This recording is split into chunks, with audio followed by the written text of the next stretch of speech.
My name is Cynthia Crimmins, and I am the Animation Department Manager here at Framestore.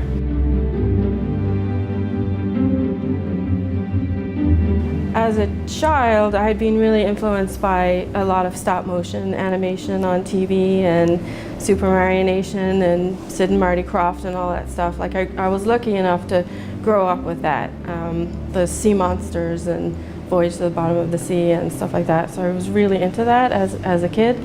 And then the first movie I ever saw in the movie theater was E.T. So that kind of blew my mind as growing up in a small little village in Ireland. We didn't have a whole lot of exposure to culture and things like that. So I really wanted to work in film at that point, but I didn't know how to go about that. So for quite a while I didn't really do a whole lot until I was in my mid-20s. I decided to go back to college and do a computer arts degree.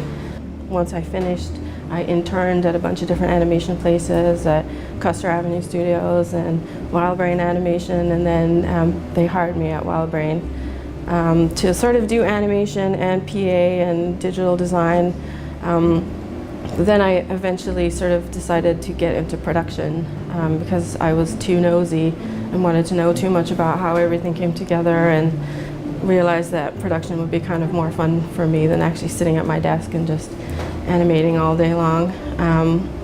But it kind of came together for me when I read an article about Phil Tippett and how he did all the stop motion for Star Wars and how he loved Ray Harryhausen, and I thought, that's it, I want to work for him. Visual effects is its own unique language, and I was kind of thrown in the deep end, and it took me a little bit to get used to what everybody was talking about and how it all works. So I got a pretty quick lesson on visual effects at Tippett, but it was great. There was a lot of support there. There was a lot of production female support, and the supervisors were great as well. I feel like coming here to Framestore has kind of brought me back full circle to a studio that really focus on character animation with visual effects, and I just love working on movies like Fantastic Beasts and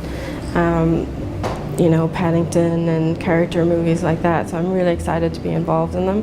I think that it needs to start in schools. It needs to start before people, because it's hard enough to get into this industry. You need to have that background before you even try to get into the industry.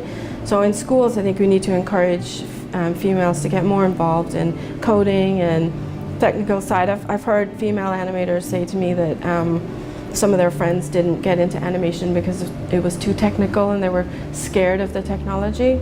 I think we need to get girls in schools a little more confident about the language of technology and take a different approach to it, because guys have a very they soak it all in, and they just move forward, and girls sort of hold back and try to learn things bit by bit until they feel comfortable with it.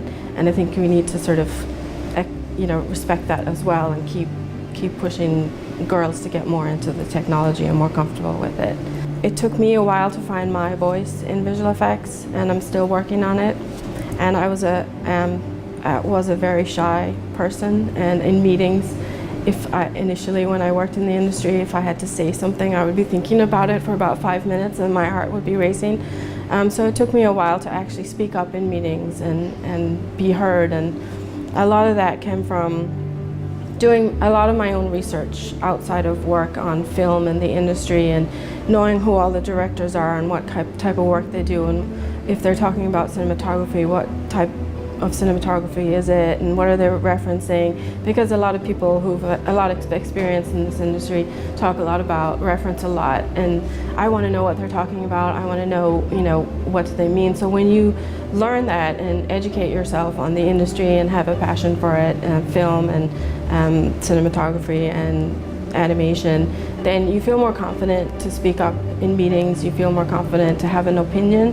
And it depends what aspect you're in. If you're in technology, obviously you probably focus on more technical things, but it's good to have a good history of the industry and knowledge of what people are talking about, so you can speak up in meetings. And finding your voice, I think, is the most important thing, no matter what department you're in.